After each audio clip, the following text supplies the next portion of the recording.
Good morning, everyone. Sorry for, my hair is doing something weird back here. I'm trying to look like I wasn't just trying to chase a cat out of the room. Cat ladies for Trump. I apologize for running a few minutes late. Again, that is kind of the story of my life. I am I'm late for everything, even when it's in my own home. So I am really trying to get better at that, but I appreciate you guys being patient. Happy Wednesday. Welcome to Unwired. I am your host, Outspoken Samantha. We have a lot we have a lot to talk about today because the news is never boring, politics is never boring, current events are never boring. So, and yes, thank you to Joe Mobley for dropping some breaking news about some events that have unfolded at a Trump rally just today. So we are going to get into that actually. But we are going to talk about the most talked about event of the week, which is yet another assassination attempt against Trump. Yes, that actually happened. And I don't know about you guys, but no one is surprised. I'm not surprised. I don't think you guys are surprised. We knew that this would happen again. And we will get into how it happened, who it was, and of course, the media response to it. And I don't know if we should be shocked by anything that they say anymore, but we're going to get into that. We also do need to revisit the horrendous debate that took place last week. I know we've talked a lot about it already, but we knew that it was really, really, really unbelievably biased, but we are just finding out how deeply biased that it really was. And lastly, I do want to touch on the abortion issue because it is the primary issue of the left to particularly be holding women to their side of the political aisle. So we do have a story that Kamala Harris has resurrected as something that happened 2 years ago to drive home this false idea that women are in danger because of pro-lifers. But we have to know what the facts are. So we're going to find out what the facts of that situation are and just kind of dive into that situation. So let's get into all of this.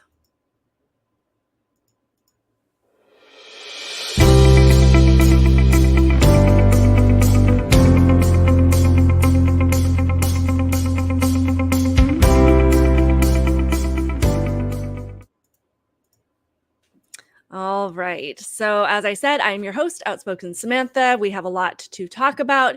And I would love it if you would also do me a favor and hit the share button and invite anybody that you would think that might be interested in the conversation we're going to have today. Invite them to the live stream so that I can hopefully reach more people and grow this channel. Also, be sure to leave your comments below. I will highlight as many as possible. And I really just appreciate everybody being here, whether it's one person, whether it's 10 people, whether it's 100 people. I just enjoy talking to you guys. You will have to excuse, as I have mentioned before, we do foster cats on the side because why not? And there is a kitten running around behind me as we speak. So if things get a little bit crazy, I am trying to keep her over there, but she's got the zoomies and she's running around behind me. So it is what it is. So let's get into this story. As I'm sure you may have heard, or you may not have heard. Let's see. So there was a second assassination attempt against Trump. So just briefly how things played out. Shortly before 2 p.m., I believe it was on Sunday, a man who we quickly learned was a guy by the name of Routh. He positioned himself behind a bush just outside of the fence of the private golf course where Trump was playing around that afternoon. And this man was seen by a Secret Service agent when they noticed the barrel of what was called an AK-47 style weapon sticking out of the bush where he was hiding. And I don't really know what the area looked like, but I can only imagine that perhaps there was a little bit. I mean, thankfully, the Secret Service seemed to be doing their job in at least scouting the area and looking around. But maybe there was a little bit of divine intervention that they just happened to look over and see this thing sticking out of the bushes. So that happened.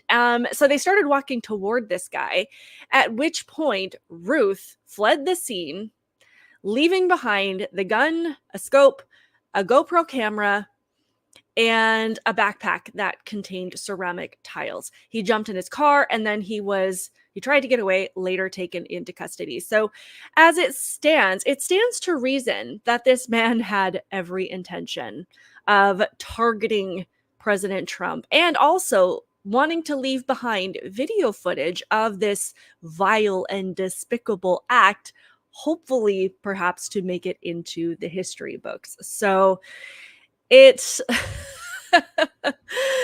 oh my goodness. Thank you for the comments about the cat eating. So thankfully we have at least 3 that are safe in our home today. So the guy was taken into custody, and as it stands, it stands to reason that this guy was attempting to target Trump. You have to be willfully ignorant to believe otherwise. There is absolutely no reason for him to have been there, to have had the things that he had in his possession, set up the way that he was, and believe anything else. But of course, the response from many unwavering Democrat supporters is that, no, this was not an assassination attempt. But of course, like I said, the gun, everything that he had on him proves otherwise. So that all happened. And I believe I would like, first, before we get into it, good morning to Shane, Travis, Joe. Thank you for joining. Please leave your comments as I'm going through this. As I said, I will try to highlight as many comments as I can, but I tend to get a little bit distracted. So I'm trying to stay on target as best as possible. So that all played out. This is what we know. We've also learned that he was hiding there for about 12 hours beforehand. And it's also important to note that President Trump's golf schedule was not public knowledge. This is not something that would be easily found by anybody. So you have to kind of wonder how this person ended up there and how he just knew the right spot to hang out with all of his stuff, waiting for just the right moment. I did hear some other reporting on this saying that the particular spot that he was hiding at was a known place for having a clear vantage point, because it is a place where paparazzi and people that like to take photos of President Trump as he is playing golf, that they know to go to, because it's going to give them a clear, for lack of a better word, shot of the president. So it all just seems to be a little too coincidental.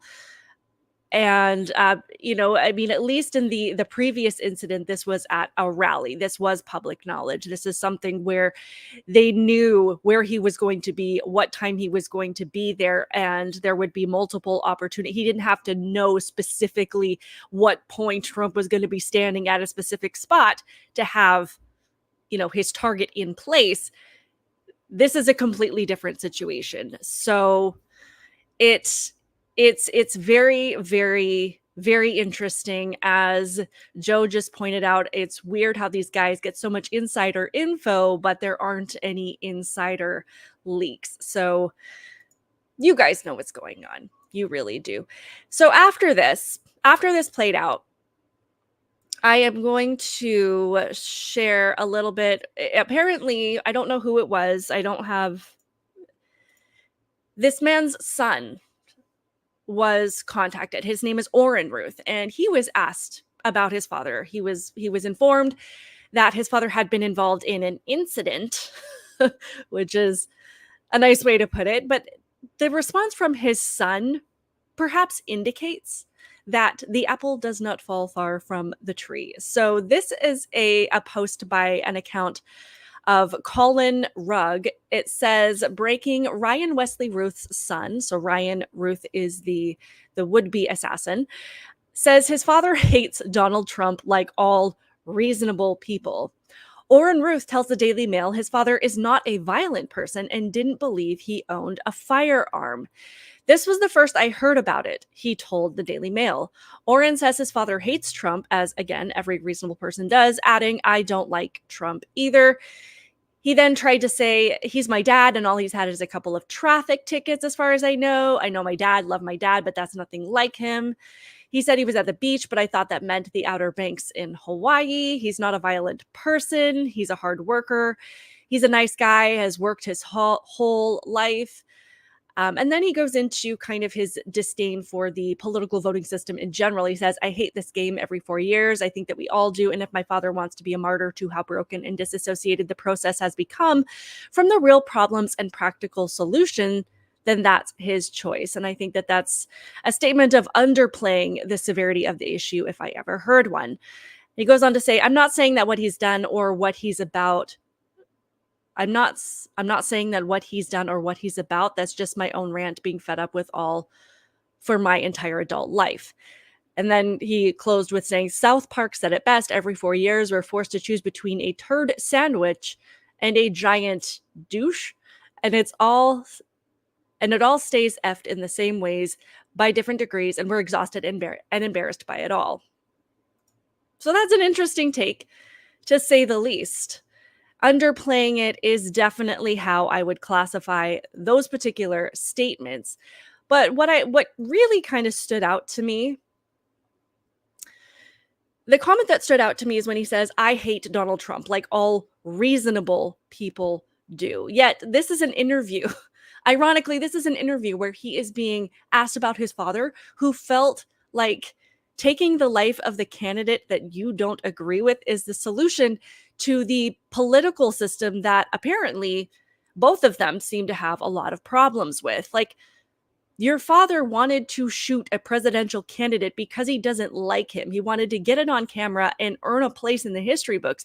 And you think that it's reasonable people that don't like Donald Trump. That doesn't seem to add up very well. It doesn't seem like a reasonable person would go to this length to keep someone from getting into office. If he's so convinced that his candidate, that the other side that he is probably supporting, and that we actually have evidence to suggest that he is supporting, if he's so convinced that they are the answer to this problem, to all of these problems, then you're going to take that issue to the ballot box. That is what rational and reasonable people do. So it doesn't seem to add up. Shane Nolan says, I think they are confusing reasonable with unreasonable. Well, as the left has a history of confusing the language that we use, that does not surprise me at all.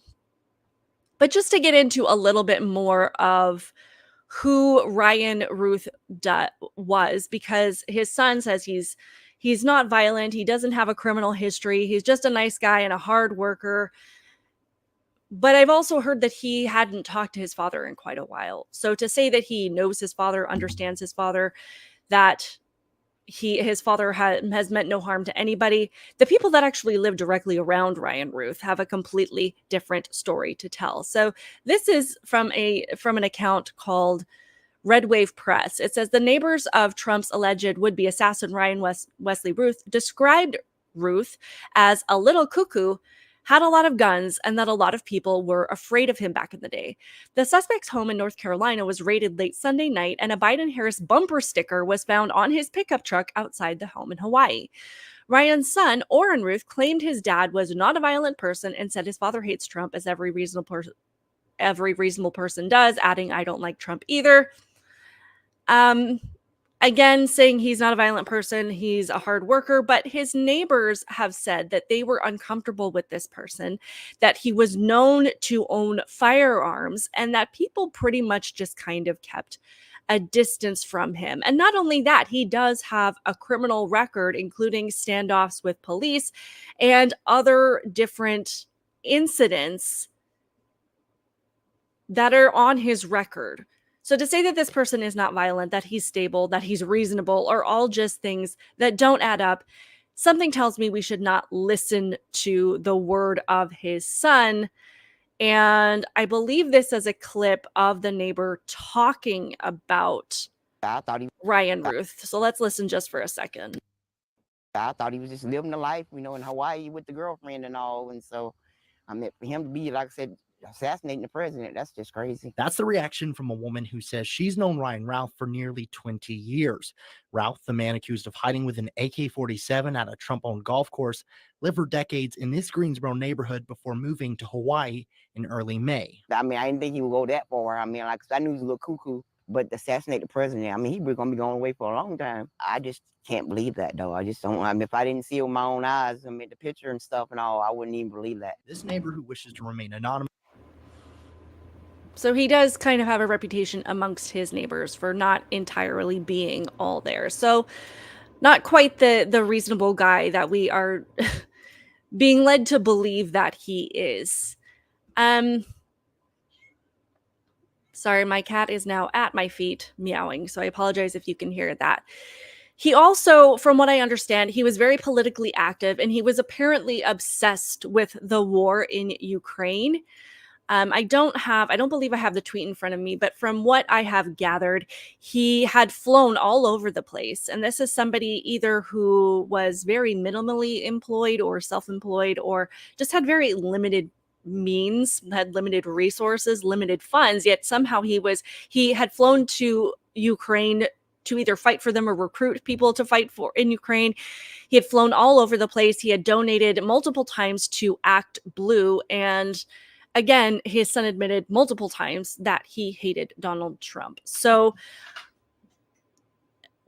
we're getting a completely different picture than what the media wants us to believe about this person versus what is actually true, which is a consistent theme of listening to the media. But you guys can let me know what other questions that we need to have answered about this person. What other questions are surrounding this incident at this point do we need to have answered? Because as Travis just pointed, where is he getting all this money? What was his profession? That's a great question, and it doesn't seem to be as with the person that carried out the first assassination attempt. These don't seem to be people that would have a lot of money to have all of these weapons and all of these resources in their hands. So you kind of have to wonder what is going on behind the scenes. But as we know, it's the media response to all of these things that just make it that much more unhinged.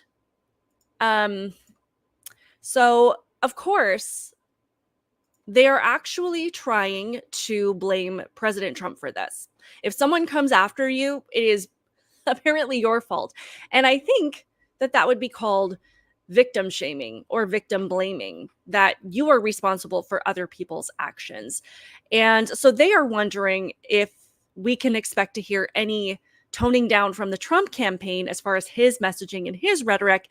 And they want us to believe that if he chooses not to do that, that essentially he's responsible for the fallout and if this happens again. And it's almost like they expect this to happen again because they know that Trump is not going to tone down his messaging. And similarly, the media isn't going to tone down their messaging either. So let's just have a listen to this really quick, because this is the media. If you take blood pressure medication, you might want to take that right now, because the media response is as unhinged as ever. Do you expect there to be calls from within the Trump campaign to do that? Because he's going to reach out to his supporters and say, let's take this down. We do not know, again, the source of any gunshot or gunshots. We don't know who's responsible for this. The whole thing has yet to be 100% confirmed from start to finish how this all played out. But do you expect to hear anything from the Trump campaign about toning down the rhetoric, toning down the violence, or would that be atypical of the former president? Well, Alex, remember back to the assassination attempt on President Trump's life and how, there was talk of a new tone, and then the Republican convention was, by Trumpian standards, muted. And it did seem like he was, just trying to take it down a few notches. But then by the end of his convention speech, we were kind of back to where we started. So, of course, this response is absolutely infuriating. But to summarize, if anyone in this country is harmed, targeted, or has to deal with violence of any kind, it's Trump's fault. If Trump is harmed, targeted, or has to deal with violence of any kind, again, it's Trump's fault. So pretty much any violence that happens in this country is Trump's fault, and it's Trump's supporters' fault. So essentially you can't win, and therefore they bear no responsibility in toning down their own messaging. But of course, what they have failed to do is provide any type of example. For example, if he stops saying this, if his messaging steers away from this, what messaging are they specifically referring to that they feel has been so inflammatory to drive this insanity, to inspire people to feel like their only answer is to take out this presidential candidate, that our fair voting system, and those quotations were specifically for my friend Joe in the chat, but our voting system is not going to work for them, that they feel that this is the only answer. So what of Trump? What has he said that is specifically inspiring people to do this? So, you know, and we kind of move on to this same panel and this same idea in this next little clip here. So you guys can let me know where you think the message needs to be toned down. For them, but they don't care who they hurt. And Donald Trump, as Essie said, and it's absolutely true, he created this specter of political violence that we all now live under, and he lives under it too. And so it is his rhetoric that has been, creating this environment for the last 8 years. And J.D. Vance trying to chastise people is absurd. Okay, so, and I we need to remember that the only reason these people say these things is because there are enough people, though thankfully that number is dwindling, but there are enough people that are going to buy this, despite what has happened right in front of their faces. Who let cities burn for months in 2020? Which political party inspires businesses to literally board up their windows and doors every time that they know that they are coming to the area? There are so many clips of Democrats inciting this type of behavior against people that if they are convinced that words would inspire someone to act in a violent way, then it stands to reason that their words might have the same effect. They're, as Shane just said, they're the ones that are punching people in MAGA hats. Again, we had the riots of 2020. We've seen the college campuses that had all of these people standing up for terrorists and terrorizing Jewish students and targeting and harassing them. We saw at the DNC that we had kind of this culmination of all of their activist groups come together, and they were all screaming at each other in their opposition to each other and to Kamala Harris. So when you see a political party that chaos and destruction and violence seems to follow them wherever they go, and people know it to the point where they have to prepare ahead of time, it doesn't make sense that they think that it's Trump that is inspiring these things, that it's really their party. But of course, they are never going to say that. Everything that they say is actual projection. When they say that they don't care, the Republicans don't care who they hurt. Oh, there's a cat right there. When they don't care who they hurt, they're talking about themselves. They're talking about, all of the times that they have said, get in people's faces or do what you have to do. Or where in the Constitution does it say that protesting needs to be peaceful? When they say these things, they're projecting exactly how they feel onto us, that they don't care who they hurt, that they don't care what communities are destroyed, that they don't care how much suffering they cause, that they will say whatever they have to say, whether it be lying, whether it be allowing millions of unvetted people into the country and pretending that it's racist if you oppose it, whatever it is, they will say whatever they have to say. I am really actually scared my cat's going to knock that TV down. Hold on one second, guys.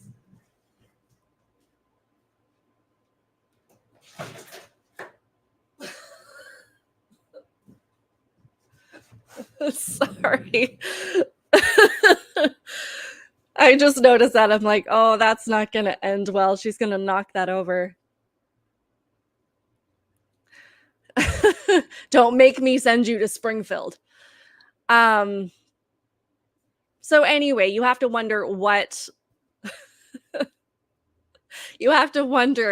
messaging is going to inspire. And of course, rational, reasonable people know exactly where this is coming from. We know that it's not our side of the aisle. We know that we are repeatedly encouraging people to protest peacefully, that, there's nothing wrong with standing up for what you believe in, or, trying to defend your country and defend the Constitution. But we are constantly telling people that harming others is not the answer. Going after your political opponents physically, that threatening people is not the answer. We're constantly trying to lower the temperature in very, very, very contentious times. So, and you can tell whose messaging inspires violence when you see how their base acts, because we're not the ones that have people that feel it's their right to set something on fire when we disagree with it, or when we're mad about how things are going. I mean, conservatives, we have a lot of things to be upset about. Our country, our rights, our freedom, our Second Amendment, censorship,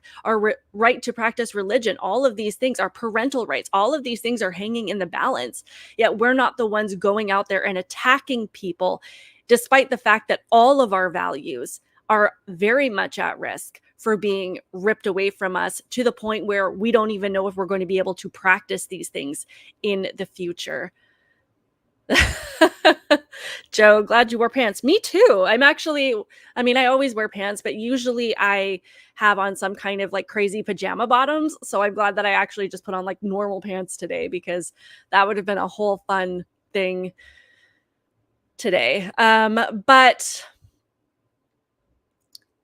I do want to get to, there's one more clip that this was shared by Wolf Blitzer. I mean, who is this little insignificant angry man? But I do want to share one thing that he said, because again, this is just another form of projection, as we constantly see all the time. But let's have a look at this really quick. Which is absurd on its face. And it's interesting, SE, as Amisha just said, the Trump campaign is seizing on this apparent assassination attempt as a way to rile up his base. But how do you see it? How do you see independent and swing voters who are so critical in these battleground states right now reacting? So he's saying that Trump is using this assassination attempt to rile up his base. My question is, why would you not be riled up about somebody trying to take out a political candidate? Like, if this were to happen, heaven forbid, toward Kamala Harris or Tim Walz, then being riled up would be completely understandable. No, Trump is not abusing this attempt on his life. Someone tried to target him twice and take his life to rile up his base. People should be riled up, because this is not the political system. This is not the system that we want in America. This is what happens in other countries. These are the type of systems that people are flooding our country to get away from. This is not what we should want. So it's not about being riled up because it was Trump. We're riled up because this is not the type of thing that we should accept as normal, and that people should be brushing under the rug as just how things are now. I saw some of the most vile tweets, again, in response to this. One that went particularly viral was this woman saying, no ears were harmed, go back to what you were doing, something like that. And that just shows how callous and how detached we have become to how severe this is, how big the problem is, and the fact that people have now started to accept this as a normal thing in the United States of America. So people should be riled up about that. But the fact that they're saying, Trump is using this to rile up his base, what he's essentially saying is, if they are riled up, it's because Trump has incited this in them. Trump is causing them to be angry, and therefore any actions that they take because of it are his fault. So they're setting the stage. They're looking 20 steps ahead and trying to figure out how they can not only demonize Trump for this, but how they can demonize any future actions or fallout from this. And not only that, when they say they're riling up his base, they want us to be riled up. They want another January 6th. They want us to react. They want to have a reason to continue targeting us and to have examples of us being the extremists that they have painted us to be. So it's a matter of not only projection, but also a little bit of hope there. This is their idea of hope, that we will act in the way that they are dictating to their audience to expect us to act, the behavior that they have come to associate with us, that we are these violent extremists. And therefore, if we react in a violent way of any kind, they can point and say, see, we told you so. So that is the game that they are playing with this. It really is just kind of about understanding what they're saying, what they're not saying, and what they mean, because oftentimes what they mean is not exactly the words that they are using. But I do want to play just a final clip here, because this is of JD Vance. And even after all of this chaos has played out, after President Trump has had a couple of attempts on his life at this point, he still is Trump. Love him or hate him, he is somebody that still manages to encourage us, which is just an amazing thing. So let's have a look at this really quick. Let me get it up here. And if you guys happen to notice a cat jumping around in the background and I don't see her, please let me know. These are the first public remarks that I have made since my running mate was nearly assassinated for the second time yesterday. And President Trump, I was actually sitting at home in Cincinnati with my 7-year-old, and I get a phone call, and it says Donald J. Trump. So I answer it, and he says, JD, you're not going to believe this, but they tried to do it again. And I said, no, they didn't. You're joshing me. What's going on here, sir? And he says, no, I was playing golf, and the Secret Service found somebody who was trying to shoot me. And I say, oh, my Lord, sir, I'm so glad you're okay. I mean, are you doing okay? Are you not just physically okay, but everything's fine? He said, yeah, I'm doing fine. And this is just who Donald Trump is. He said, I'm a little mad because I was about to make a birdie putt on the 6th hole, and they wouldn't let me finish. And the guy's literally like, this happened. I mean, he calls me right after. This is 10 minutes after, and he's pissed off that they won't let him finish his birdie putt right after they found a guy with an AK-47. But by the way, that is kind of the guy that you want to be president of the United States, right? Who's fazed by nothing, who's telling jokes afterwards.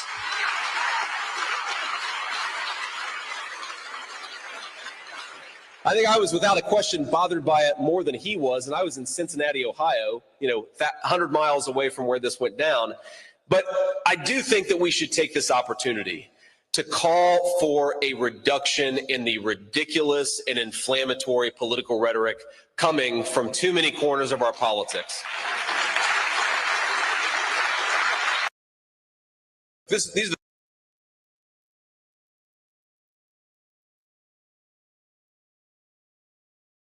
So JD Vance is calling for us to lower the temperature. But we know who he's talking to, because we're not inciting people to act irrationally. We're not inciting people to do these crazy things. We would never, ever, ever give the idea that attacking the opposite political candidate is the answer. We want to preserve the systems that we have in place. We want to make sure that people's voices are fairly heard when they vote. And that not only that, we're getting all of the information on the issues that matter most to us. And when you see how much these things have been censored and how much information we are not getting, it is impossible for people to make an informed decision. But as we can see, the mainstream media, their goal is not to give us an informed take on things so that we can decide for ourselves, as you can hear by their constant rhetoric of calling Trump Hitler, calling him a Nazi, which is interesting because it's their same institutions that have instilled anti-Semitism in so many college students today, which caused people to attack Jewish students. So to me, it's just mind-boggling that they even continue to pretend that that would be a term that they could use to target the right with.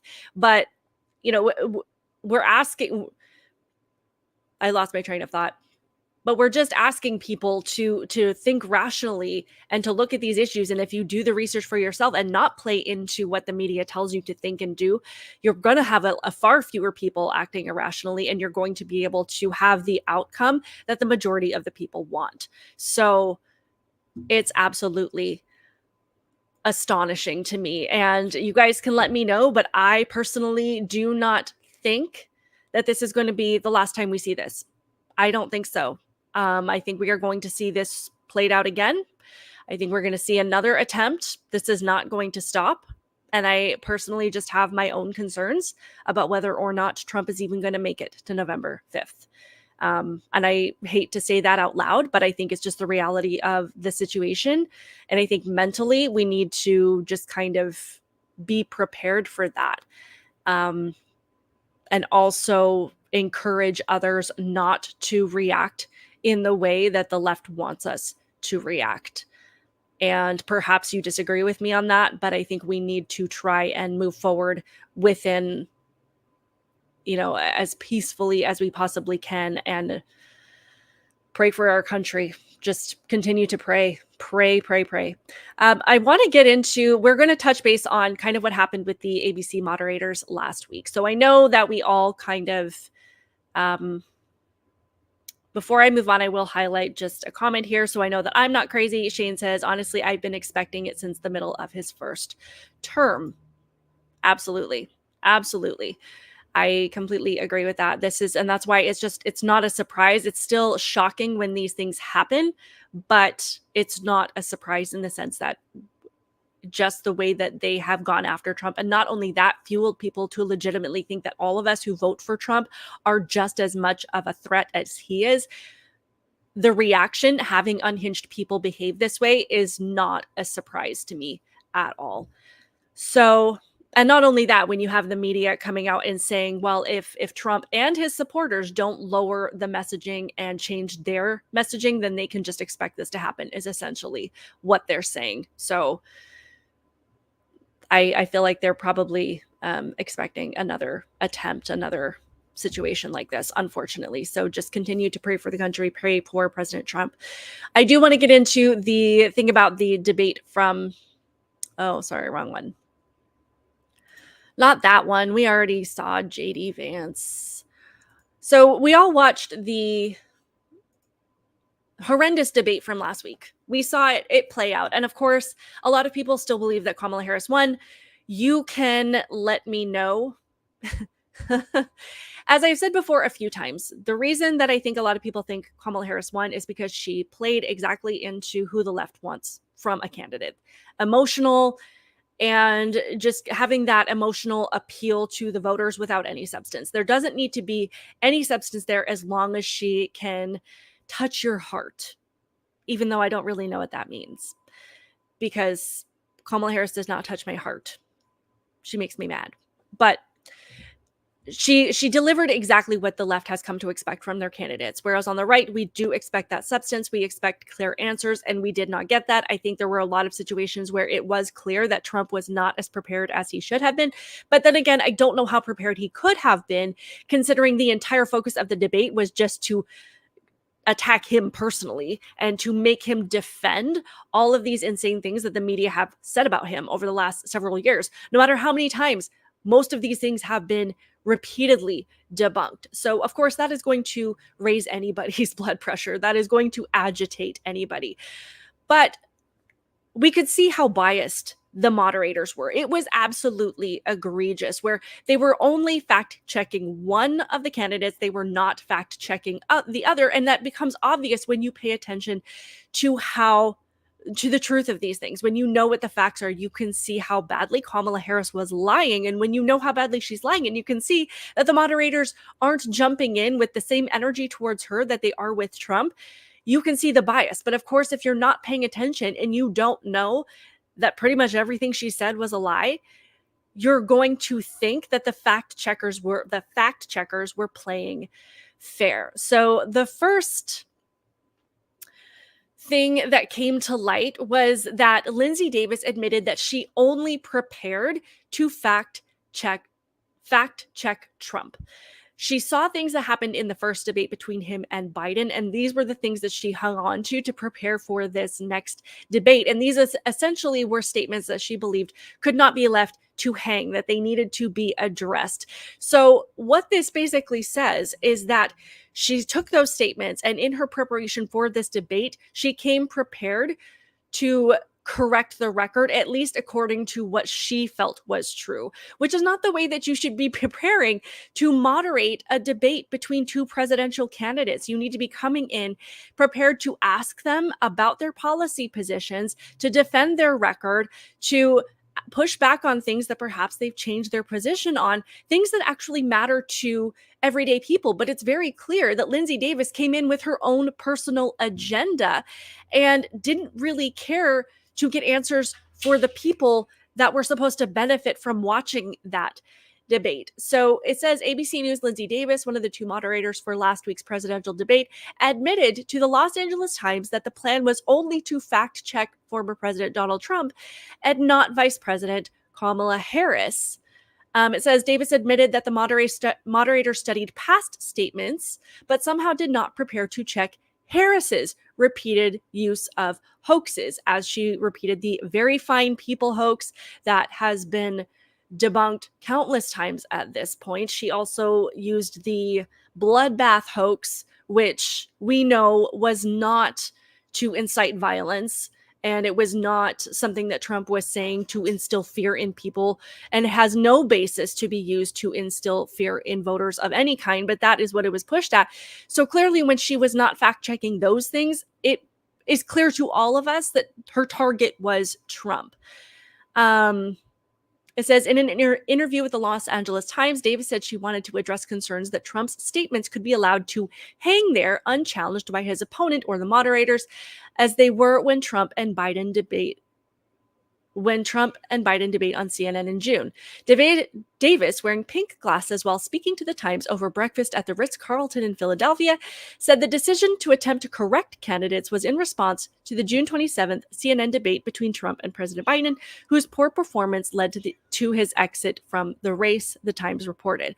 We know that it was not his poor performance in the debate that led to his exit. It was the fact that he was literally a walking corpse with little to no brain function that got him there, and they knew that they could not push this man over the finish line and needed to make a decision. But it's clear that her debate prep was entirely centered on correcting Trump, which again is not her job.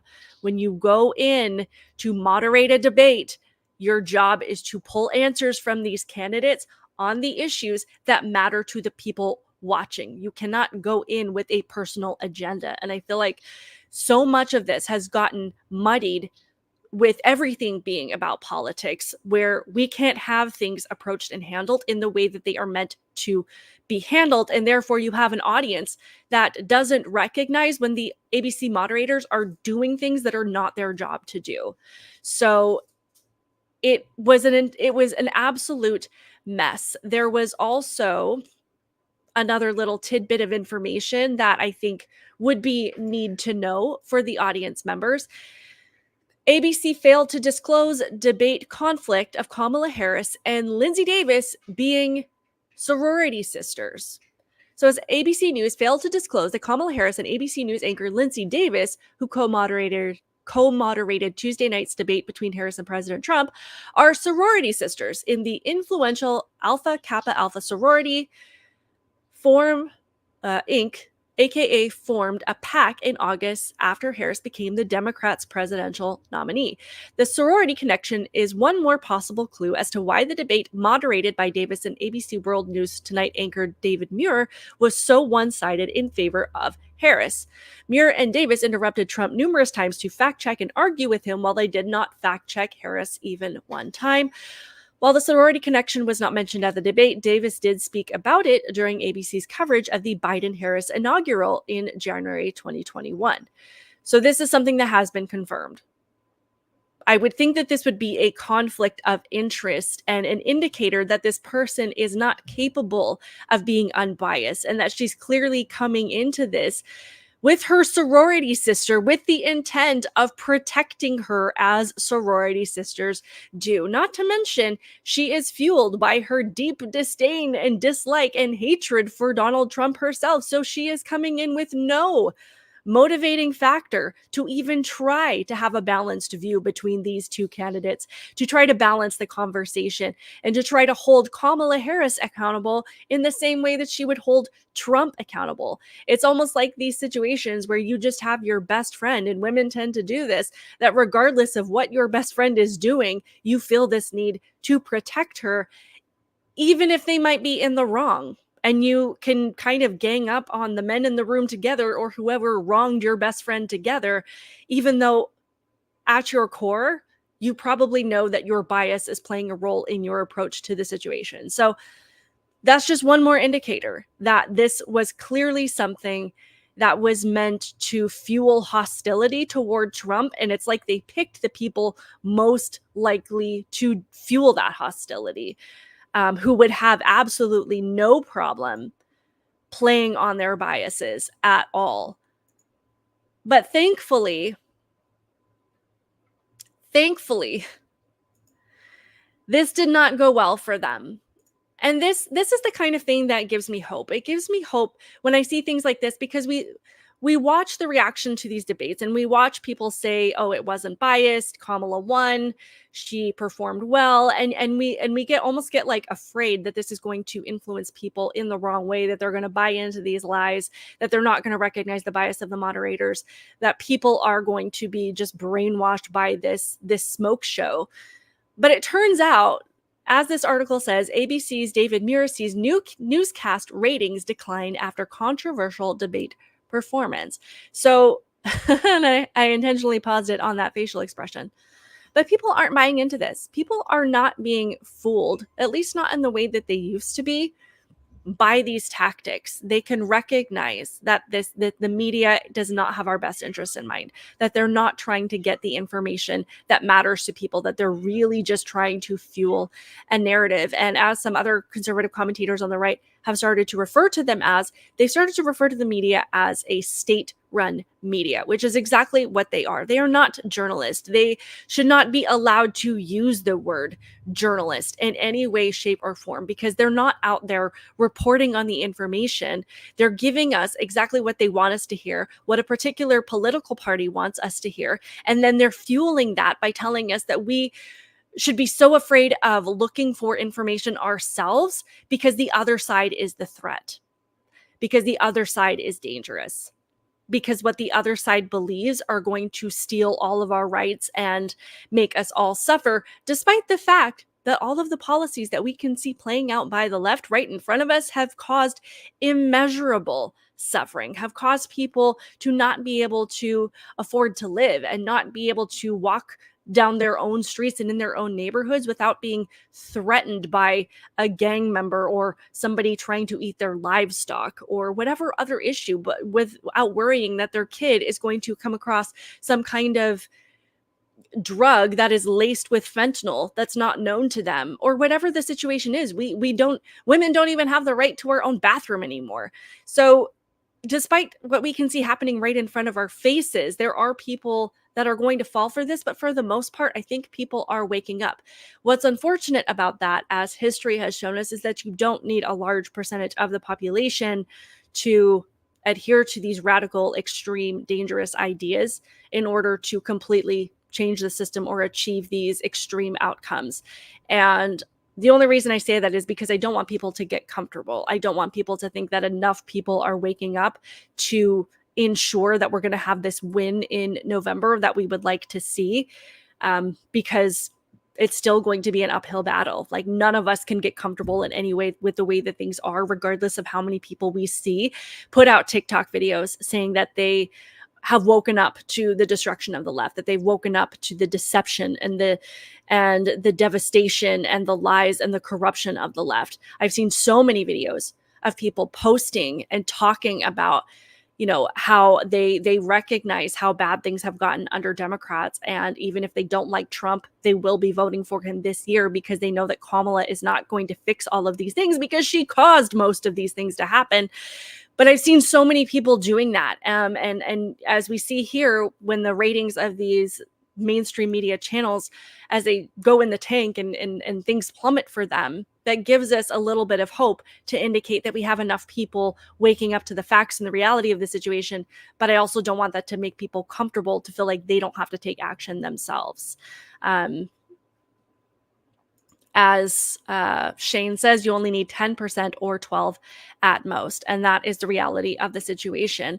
And I think, I will get into this next story soon, but I think that what concerns me a lot is that regardless of how few people, because we know that it really is a minority of people that believe in these really extreme and destructive ideas like gender ideology and CRT and DEI and whatever else might be out there, they're the ones that are going, getting positions on our school boards. They're getting positions in our city councils. They're getting positions in our city leadership and our community leadership. Sorry, this cat is trying to take over the desk.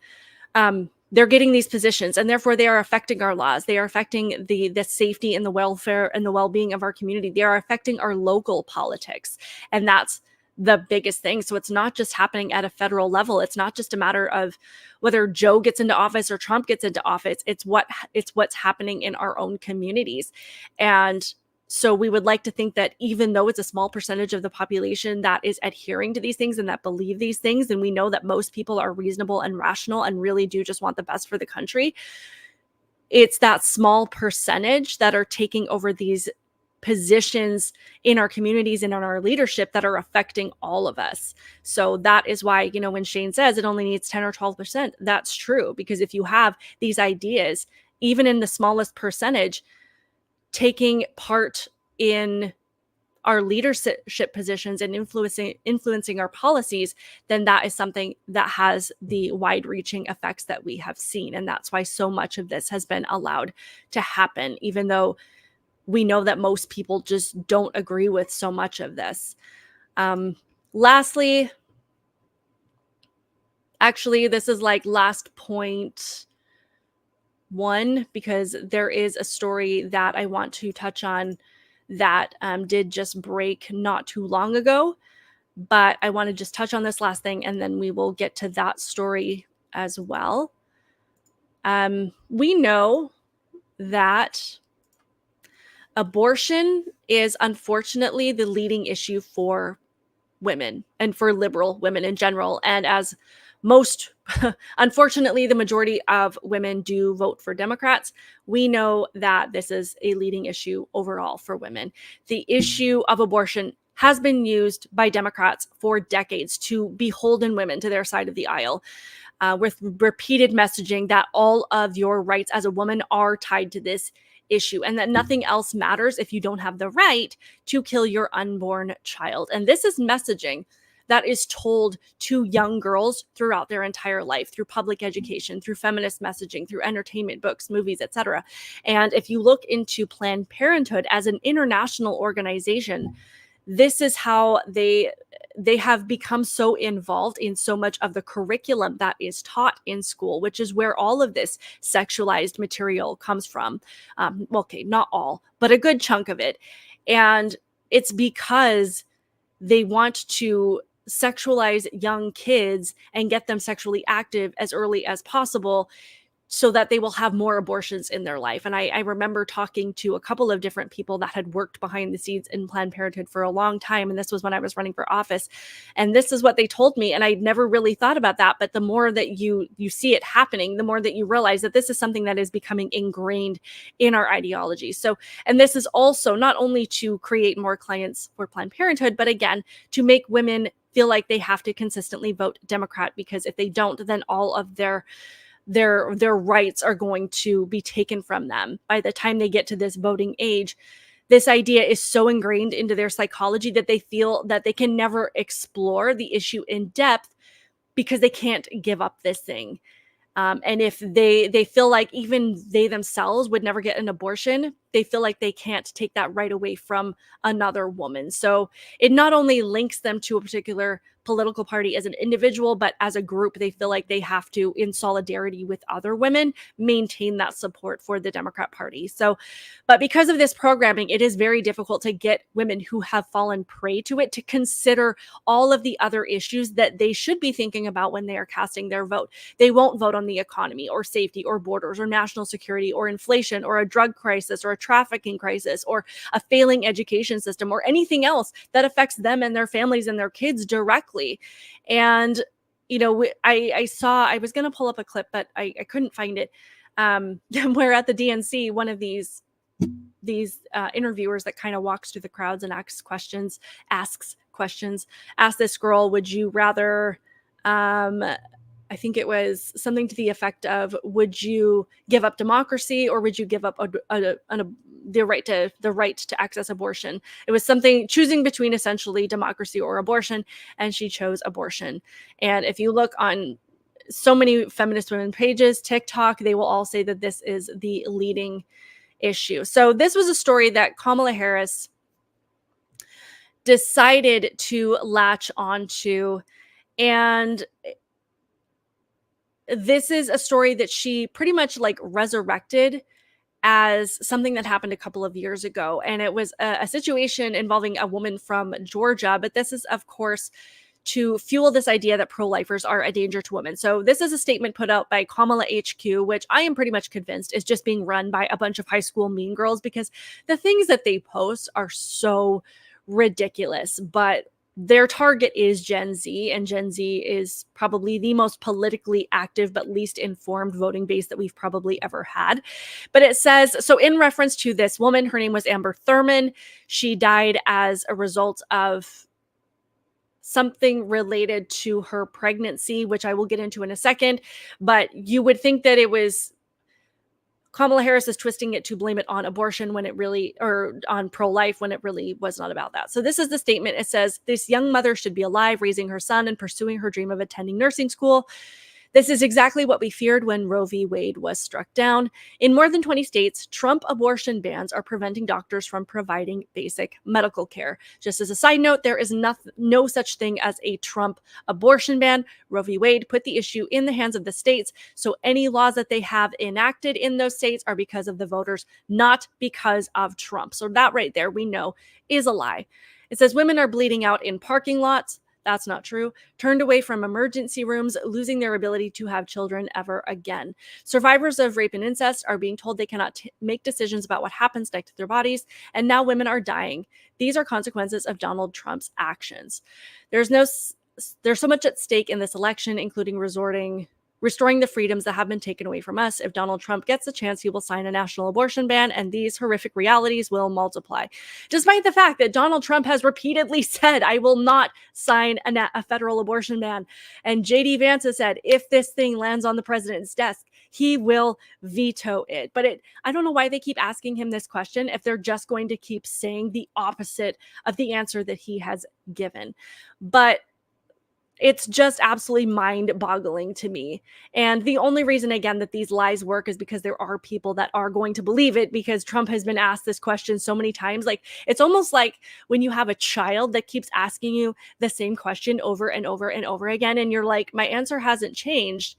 Yet they keep asking you, and you're like, at what point do I just stop answering your question? Because you're not listening to me. You have no interest in listening to what I have to say. So why are we even having this conversation? I would be irritated if somebody continued to ask me the same question over and over and over again, and I keep telling them, like, he should just walk around with like just a phone with a clip of him, a montage of him repeating his answer, and just show it to them every single time. Like, I have asked this question. The question is, why do you keep bringing this up? Why do you keep trying to paint me as someone that's going to do this thing that I've repeatedly said I will not do? But this publication called the ProPublica put out there that this person had to flee the state of Georgia because of their 6-week abortion ban and go to, I believe it was North Carolina, to have a, I don't know if it was an abortion or what it was, but basically saying that she had to flee the state. She had to go. She was being denied the medical care that she needed. And if she had been able to get the medical care that she needed, then she would not have died. And then, of course, as you saw in the statement, this is an issue of pro-lifers denying women the medical care that they need. This is a post from Lila Rose, who is going to describe what the actual situation was. She says, ProPublica is lying about Amber Thurman to push their pro-abortion agenda. Here's the truth. Amber Thurman was a 28-year-old mother who died from sepsis after taking legally obtained abortion pills. Abortion killed Amber Thurman. Abortion killed Amber's twin babies, not pro-life laws. After Amber Thurman discovered she was pregnant with twins, she sought out an abortion in her home state of Georgia. Because of the state's 6-week abortion ban, Amber traveled to North Carolina and obtained legal abortion pills. She was 9 weeks pregnant. At a North Carolina abortion facility, Amber took the first abortion pill and drove 4 hours home to Georgia, where she took the second pill. It's unclear if she received any information about the risks of the abortion pill, including the risks or signs of sepsis due to incomplete abortion. The reality is the legal abortion pill lands 1 out of every 25 women who takes it to the ER for complications. Amber quickly started experiencing complications, including vomiting blood, but waited days before seeking medical care. When finally taken to the ER, it was clear she was experiencing sepsis, part of her babies still remaining in her uterus. Instead of performing a standard D&C for this clear emergency situation, medical staff waited due to either training issues or negligence. Amber Thurman died due to medical negligence after taking the abortion pill. ProPublica and abortion advocates are now lying about Amber's tragic death, claiming the needed D&C procedure had been made a felony by Georgia's pro-life law. D&C procedures are not illegal in Georgia unless used to intentionally kill a child in the womb. So they're basically saying that she needed to have this D&C procedure. She was denied it because people keep lying about abortion being the same thing as a miscarriage, and a D&C is normally something that would be performed if a woman was having a miscarriage. But they're saying that because they're lying about this procedure being banned in the state of Georgia, which is not, and they're saying that if she had been able to access this in Georgia, she would not have died. But that is not the situation that happened. And I have heard so many horrifying stories about the abortion pill and about the lack of information that are provided to women who go and get this pill. They make it just sound like taking a Tylenol or an aspirin and you're going to be just fine. And suddenly like the baby just like disappears out of your system. And, you know, I'm not saying that that's exactly the way that they sell it to women as, but they make it sound that mild. And if you ever listen to Abby, why can I never remember her name? She is the one that the movie Unplanned was based off of, and she describes her own personal experience with having taken the abortion pill and that she was not prepared for the pain, for the cramps, for the bleeding, for the traumatizing experience of taking this thing. And to me, there is nothing more anti-woman than giving her something that is literally has the potential to do this thing to her body without letting her know that this is the potential experience that she might have. So, and then also using this absolutely tragic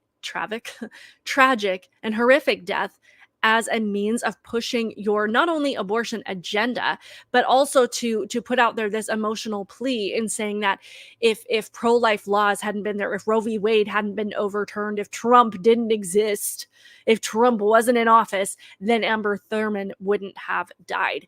And that is the dishonesty of this emotional appeal, to get women to believe that they could be the next Amber Thurman, which is essentially the message that the Kamala Harris campaign is trying to put out there, that women could be, that your daughter, your wife, your sister, your friend could be the next Amber Thurman if Trump is able to get in office.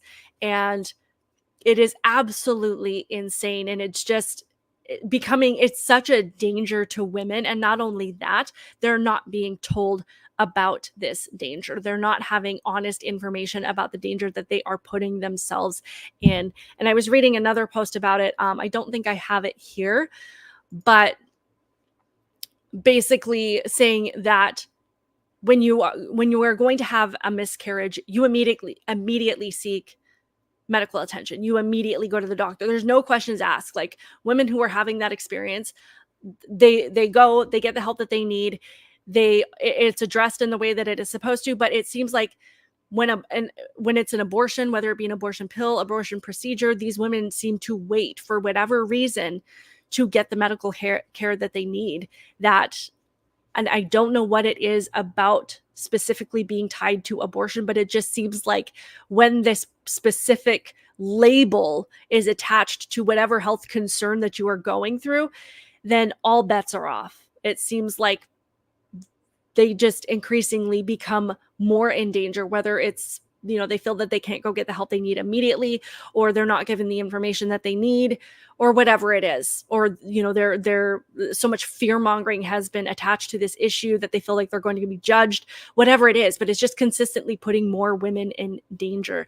And lastly, just on this issue, it is interesting because as we saw in the debate, that Kamala Harris, as Trump was talking about her being in favor of late-term abortions, and also the fact that babies born alive from failed abortions are allowed or are being denied medical care in countless states, as she was standing there saying that that's not true, she said, oh, come on, that's not something that's happening. It blows my mind because all of these Democrats are so proud of themselves for their position on abortion, for being in favor of no restrictions, of letting women do whatever they want, that they're really the party of choice. So the first thing is this clip that was shared of CNN actually ABC actually fact-checking these claims about Kamala Harris saying that no states offer full-term abortion. So here's that real quick.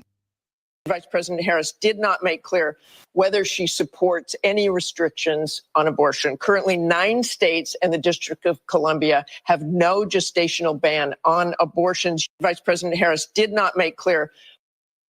So 9 states do not have any restrictions on abortion. And not only that, I just want to play this other clip really quick because this is honestly a montage, a compilation of clips of Democrats being asked if they support restrictions on abortion, and every single one of them will tell you no. Hold on, let me see if I can get this bigger. Do you support any restrictions on abortion? I don't. I've always Even believed. in the third. All right. Do you support any restrictions on abortion? I don't. I've always Even believed. in the third trimester? Do you think there should be any limitation on abortion? No, I do not. Up till now, my understanding is there wasn't a limit on when in a pregnancy a woman could receive an abortion. Have you set any limit on There are no limits. Is there a cutoff for you before that point? No, to me, it's a reproductive, it's a healthcare decision. It's up to women to make that decision. Where it's obvious that a woman is about to give birth, she has physical signs of that she is about to give a birth. Would that still be a point at which she could request an abortion if she was so certified? My bill would allow that, yes. Virginia's governor says he has no regrets on his comments earlier this week defending abortion, even as a baby is being born. If a mother is in labor, I can tell you exactly what would happen. The infant would be delivered. The infant would be kept comfortable. The infant would be resuscitated if that's what the mother and the family desired. And then a discussion would ensue between the physicians and the mothers. Are you for what he said, or late-term abortion, or the moments that he was talking about where you would keep a woman comfortable after she was giving birth in case she wanted to abort her third-term child? I don't know all his comments, but what I do know is that I am for women having the right to make a choice about her own body. State lawmakers in New York approved a law permitting abortion in the state up until birth. Cuomo applauded the legislation and marked the occasion by lighting the spire of the One World Trade Center pink to celebrate.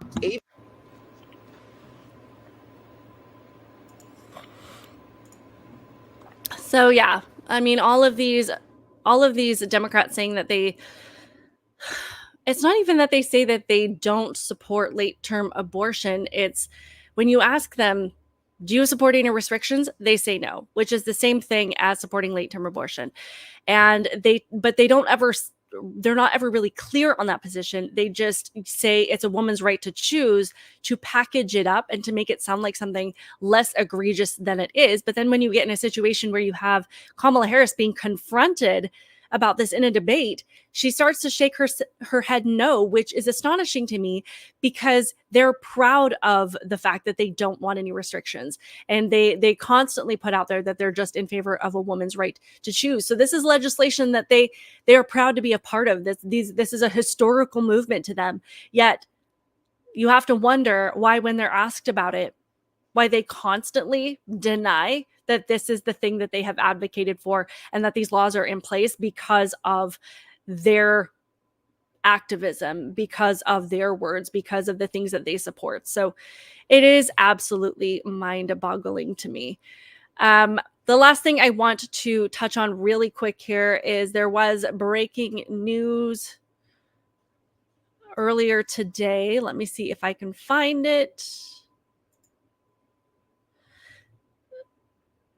So apparently, let's just have a look really quick. There were explosives found in a car near a Trump rally in New York.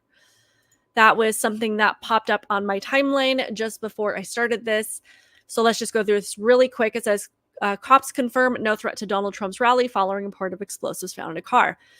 Police say there is no threat to former President Trump's rally site on Long Island after explosives were reportedly found in a car near the site. A spokesperson for the Nassau County Police Department confirmed to dailymail.com that there was a suspicious occurrence on Wednesday ahead of Trump's speech where thousands of MAGA fans were gathering. But there's no validity to a report that there was an explosive device found. So I guess we will... reports of explosives being found at the sites are unfounded. So Samantha's Daily USA News.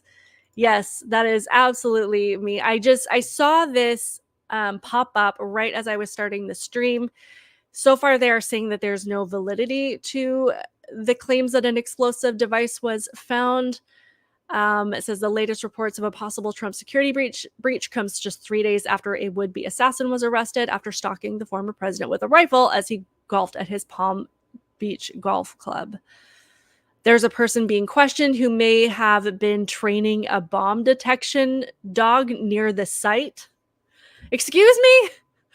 How is this I'm sorry, maybe I'm not really up on how these things work, but can someone please explain to me why somebody would be allowed to train a dog in bomb inspection near the President of the United States rally, especially after everything that has played out? New York is a big city. There are plenty of areas where you can go and train your dog, particularly when it comes to bomb threats. So why on earth is this happening near a Donald Trump site? That is my question. That's my first question. Maybe I am completely misinformed and uneducated on how these things work. Maybe this is the only area of New York City where this dog could be trained. Maybe there's a bomb training doggy park right next to where the president is delivering his speech.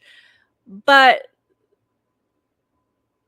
it sounds like the dog, probably passed his training. It says, in addition, during the canine sweep, they apparently found an explosive device in one of the vehicles. The sources allegedly said the driver ended up running into the woods. Okay, wait. The individual with the bomb dog falsely reported explosives being found, and that individual is currently being detained by police. Sources in the Nassau County Police Department had allegedly told journalist James Lalino early Wednesday that the rally site perimeter was breached and a blue barrel was removed. In addition, during the canine sweep, they apparently found an explosive device in one of the vehicles. Okay, so which is it? So in the same article, and I just need to read through the whole thing. Maybe you guys have heard more, but in the same article, they're saying that the claims of finding an explosive device are unfounded, and then the canine sweep apparently found an explosive device in one of the vehicles. So I don't know. I don't know what's happening. But again, I have to wonder if this was just a training exercise, why this would be happening in the vicinity of a rally, particularly of a person that seems to have a target on his back for violence. So maybe that was just a poor judgment call all around, but I'm sure we will find more information on that later. Cat. All right. Well, I appreciate you guys being here. If you guys have any other questions or comments that you would like me to highlight. So are you going to go line up really early when you're casting your ballot? I don't know. We've never really lined up super early to vote. We've always just been able to find a place that has like a reasonable lineup. I don't know.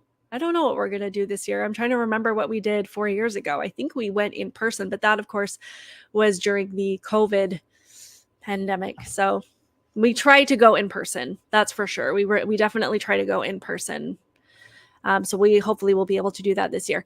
Anyway, I appreciate you guys joining the live stream. Please be sure to hit that like button and share with anybody that you think might find it interesting. I am growing this channel right now. It's gaining some momentum, which is really, really exciting. But of course, I always appreciate the people that, have started out with me and supported this journey. So please be sure to hit that like button. I'll have some more content out for you guys later this week. Of course, I'm doing a live stream with Joe Mobley tomorrow evening at 7:30 p.m. Central Time, 8:30 Eastern Time. So join us for that. I'm sure there will be more information perhaps about this potential bomb threat that we could go over, but here comes the Samantha wave. Let's hope so. Let's hope so.